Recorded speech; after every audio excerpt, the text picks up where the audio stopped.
اور جوڈیشری ہی اس وقت دو ادارے، سپیریئر جوڈیشری اور آرمی ہی اس وقت دو ادارے رہ گئے جو پاکستان کی فیڈریشن کو بچانے کی کوشش کر رہے ہیں. ٹھیک ہے. تو پاکستان کے اندر جو پولیٹیکل سیٹ اپ ہے، یقین کیجئے اس وقت پاکستان کی فیڈریشن کو توڑنے میں لگا ہوا ہے. They are corrupt, they are incompetent. اور یہ نہیں چل سکتا. جو چیلنجز ہیں ہمیں، فورتھ جنریشن وار میں سے ہم گزر رہے ہیں، اکنامک کولیپس ہو رہا ہے، دشمن ہم پر چاروں طرف سے حملے کر رہا ہے، پاکستان پر یوگوسلاویا ڈاکٹرن یہ مسلط کرنا چاہ رہے ہیں. بالکل. This set up will not work.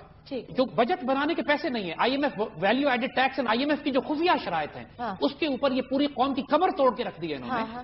This will not work. But you represent the youth. آپ کو کوئی یوتھ کی طرف سے ریولیوشن آتا نظر آ رہا ہے؟ جی دیکھیے، یوتھ ہمارے اس وقت پاکستان کے یوتھ سب سے اویئر جنریشن ہے. الحمدللہ آئیڈیالوجی آف پاکستان ریوائیو ہوئی ہے. 23 مارچ 2010 لاہور میں پاکستان کے یوتھ نے ایک ریزولوشن پاس کی ہے جس کو تکمیل پاکستان ریزولوشن کہتے ہیں، جو ریوائیو کرتی ہے آئیڈیالوجیکل ریزولوشن آف پاکستان. ٹھیک ہے. سو یوتھ تو are the most aware generation today.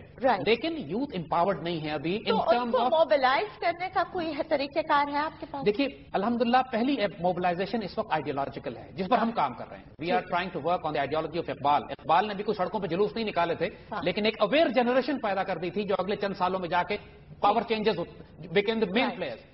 لیکن ہماری یہ ساری ڈاکٹرن جو پچھلے چند سالوں میں ہم نے ڈیولپ کر کے اس وقت آئیڈیالوجی آف پاکستان کو ریوائیو کیا ہے. الحمدللہ پاکستان کے پاور بروکرز اس کو سن بھی رہے ہیں، پاور پلیئرز اس کو سن رہے ہیں. ٹھیک ہے. اور ایک میسو سی چینج آپ کو نظر بھی آ رہا ہے جس کے نتیجے میں ایک وائلنٹ ریئیکشن بھی میڈیا میں ہماری اس آئیڈیالوجی اور مشن کے خلاف آپ کو نظر آتا ہے. ٹھیک ہے. مگر سولوشن اس کے علاوہ اور کوئی نہیں ہے. اس پولیٹیکل سیٹ اپ کو روکنا پڑے گا. We'll need a new radical political setup and change جو کہ 2 پوائنٹ ایجنڈے پہ کام کرے کہ corruption and law and order. ایک دفعہ آپ اس کو اس ملک سے ٹھیک کر لیں، یو ول سی اس کے بعد آپ جو مرضی سسٹم یہاں امپلیمنٹ کرنا چاہیں اٹ ول فلرش. اس ملک کو اللہ نے اتنے خزانے اور دولت دی ہے کہ آپ Iraq and Saudi Arabia combined you can beat the resources of that. جو آئل اینڈ گیس ریسورسز ہے، نیچرل ریسورس ہمارے پاس ہیں. ہمارا ایشو لیڈرشپ کا ہے، ہمارا ایشو کرپشن کا ہے، ہمارا ایشو لا اینڈ آرڈر کا ہے. اور اس کو ریزالو کرنے کے لیے ہمیں ریڈیکل سولوشنز پہ جانا پڑے گا. We are in desperate time and we call for desperate measures. Do you look at yourself as a political leader? We look at ourselves more as an ideologue.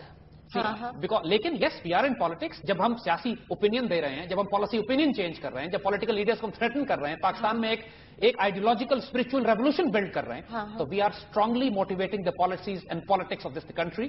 And we are influencing the regional politics also. Because جب Indians disturb ہو رہے ہیں، American CIA disturb ہو رہی ہے اور افغانستان کے ساتھ ہم So then you have to be effective. And we are, alhamdulillah. Yes. But the point is that we rather prefer to stay ideologues, visionaries and thinkers, and role models in terms of giving the visionary leadership to this nation. Or Allah ke fadl se, I think this is one role that we are enjoying. The fact that our enemies are violently reacting against us, it means that we are hitting them where it hurts most. Well, I wish you all the success. Thank you very much, Zahid Hamid Saab, for being with us. Thank you very much. My pleasure, ji. ناظرین، دہشت گردی کی وجہ سے پاکستان کا international سطح پر image بہت متاثر ہوا ہے، لیکن آج وقت کا تقاضا یہی ہے کہ ہم اپنی فارن پالیسی اور دہشت گردی کے خلاف جنگ کو ریویو کریں اور ملک کی خود مختاری کے خلاف ہر چیلنج کا سامنا بہادری اور قومی وقار سے کریں. اس کے ساتھ مجھے اور میری ٹیم کو اجازت دیجیے. Take care. اللہ حافظ.